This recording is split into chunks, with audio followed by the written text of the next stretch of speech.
Buying your first home can be the most daunting, stressful and exciting journey, one that we want to help you nail.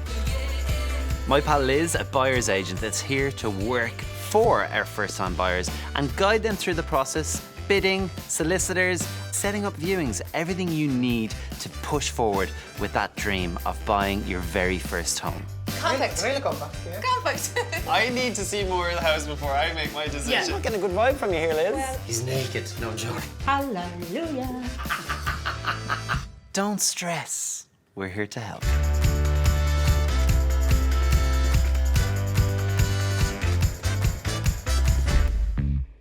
Yeah, yeah, yeah, yeah, yeah.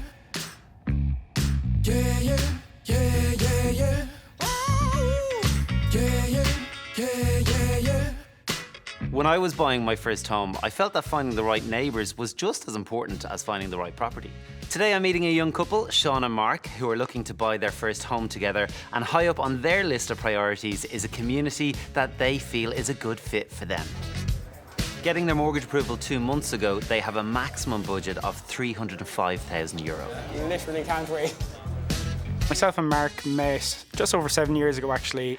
And I said, look, let's meet up and we'll go for like tea or something. And the day was absolutely amazing. We went on our first date then down in Mallow, nice little park, And went for a walk around, we got on really well. and ended up at this beautiful bridge, and we sat down on the bridge and had a lovely first kiss, which was really, really nice.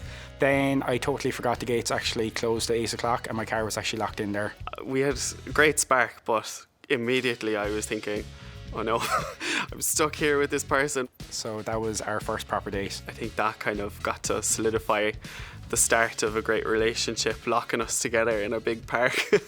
So what do you want in a house? What's the dream? A big thing for us is we'd like to be as close to the city as possible. Yeah, I mean, are you happy to move into like a big, massive tower block where you've anonymity and you go and do your own thing, or what No, is we it? love community. Yeah, we really love that community spirit, the whole, you know, the neighbours looking out for you. It's actually really nice to hear, especially for you. You know, you're two young guys, and that community is something that you're seeking. Liz, who you're going to meet later on, is amazing. She sourced 2 properties, which I believe and she thinks tick the boxes for you guys. Shall we get cracking? Yeah, Yeah, definitely. come on, let's do it.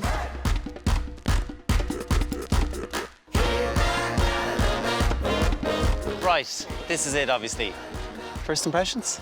I really like it. It looks really, really well maintained. So here's the thing, we're a little bit early. Yeah. So I know community is a big thing for you guys. So how are we going to suss out them? Let's get knocking on We're gonna, doors. yes, knock on doors, I love it. I totally knew that, by the way. When you're searching for your new home, it's a great idea to knock into the neighbours, because there's no better way of finding out what the community is like, and no brochure can give you that feeling. These viewings will be interesting. The lads have viewed a lot of houses, and I think they really need to focus their minds now. Myself and Sean learnt a lot living in Cork. We got a huge sense of community in that house. It was amazing. It was like this little triangle of corporation houses on either side. And you'd be there chatting, and then the next thing, oh, what are you chatting about? And sure enough, then you could have like 10 of the neighbours all just standing out and having a big chat, just getting to know each other. It was brilliant. We loved it down there. Hello, there she is. Hello there. I told you, she's a beauty to behold. How are you? Sean and Mark want to purchase in South Dublin. So I've set up some viewings in Drimna and Crumlin. These are lovely locations in really nice settled communities, and I'm really hoping that these are going to match up to their expectations. We've already been chatting to the neighbours. That's gone well, I think. Yeah, they're going to look after the place if we go on holidays. We might make that happen. There you go. Right, after you, Jen. Thank you. Imagination required. A relatively large 2-bedroomed semi-detached property on Cashel Road. Your mouth's just dropped open. Are they smiles of joy? No, I'm just looking at the wallpaper and the panelling, and I always say everyone has a choice, and that's definitely a choice. Forget the wallpaper, forget the cladding, the things you don't like. Could you see yourself living here? Oh, I'm already, like, I can move into furniture already. We haven't even seen the kitchen. I take away. The kitchen or the garden. But see, I don't really. Oh, actually. I need to see more of the house before I make my decision. Yeah. Sorry. But I'm liking what I see so far. Yeah. Yes, definitely. So this house can very easily and very simply be propelled into the 21st century. It's on the market asking €260,000, and the offer currently is 251. So far, myself and Sean have been looking at houses, and it's been really tough. We just can't seem to get that break, get someone to to just accept our offer. We've been finding that a lot of houses are going for an awful lot more than they're going up for. So you're looking at houses that you think are within your budget, and then the next thing they've skyrocketed and they're way above it. Before you commit to anything, obviously, we've another property lined up. We do. In fact, we could probably just walk there, stroll around the corner. It's really important to view a variety of properties when you're on your hunt, because this will really help you to decipher exactly what it is that you're hoping to purchase. Come on down and join me. The reason for bringing you to a property like this, it's really very simple. We've come from something that needs a full refurb to something that you probably could walk into and hang up your hat. The bidding process for us is daunting, and even if you do get an offer accepted, it can still take so long after that. For me, it feels like a kind of a weight has been lifted off my shoulders, because you suddenly have someone that you can turn around to and go, look, you're an expert. Do you think this is worth it? Do you think that we're making the right decision? And it kind of gives you a bit more confidence as well.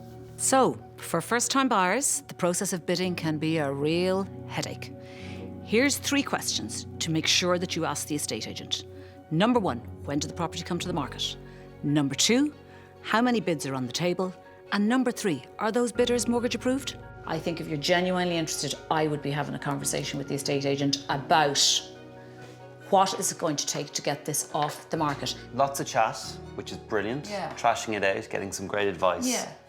Are you now willing to put your money where your mouth is? Are you going to make a bid? I think we should definitely talk to the estate agent and get the conversation going and see at least what the vendor is expecting for that property and go from there. So are you happy for Liz to put in a call? Yeah, definitely. So what I like to do when I'm bidding on a property is choose a bid that my client is happy with, but one that will make everybody sit up and pay attention. And in this instance, we bid €266,666, and that's because 6 is Mark's favourite number. Yeah, put that in and look, let's, fingers crossed, get this ball rolling. Things have changed dramatically. We finished up on Monday evening at 277,700. The agent telling me that he'd be back to me on Tuesday. Yeah. He called me on Tuesday morning to say that our 2 underbidders were out, but that there was a new bidder had come to the party. Yes, ended up in a bidding war all day Tuesday. I'm not getting a good vibe from you here, Liz. Well, I'll cut to the chase. Our final offer was €295,550. 295,000. And we were pipped at the post by €450 and the property was sale agreed for 296,000. They just said enough. I'm heartbroken for Sean and Mark. They viewed 55 houses before meeting me and Liz. I need to find out what's gone through their heads. So lads, it wasn't meant to be with that house. You disappointed? At the time, I think out of all 4 of them that we've actually bid on, it was probably the one that hit me the hardest. The 2 of us really started to really like the house and really wanted it. And, you know, like that, we fought as hard as we could. And, you know, it was pretty disappointing again, to be honest, to be outbid again. But, you know, we learned an awful lot from that again as well. There will always be other people against you. So if you really want something, go for it. So lads, what have you taken from the experience? I think the positive thing moving forward now is, okay, firstly, move as fast as you can. Find a property, get it off the table. We know what we like, we know what we don't like. And also that house really taught us, because we hadn't really been looking at one that needed as much work, is that we can actually do this quite cost effectively and we can do it over time. So just as long as we can get in there, get that property off the market and we can be moved in as quick as possible, that's really what we want. But you've got your mojo back. You're ready to get out there now and attack the market and you'll find your home. Well, fingers crossed. Yeah, listen, thank you so much. Thanks, Darren.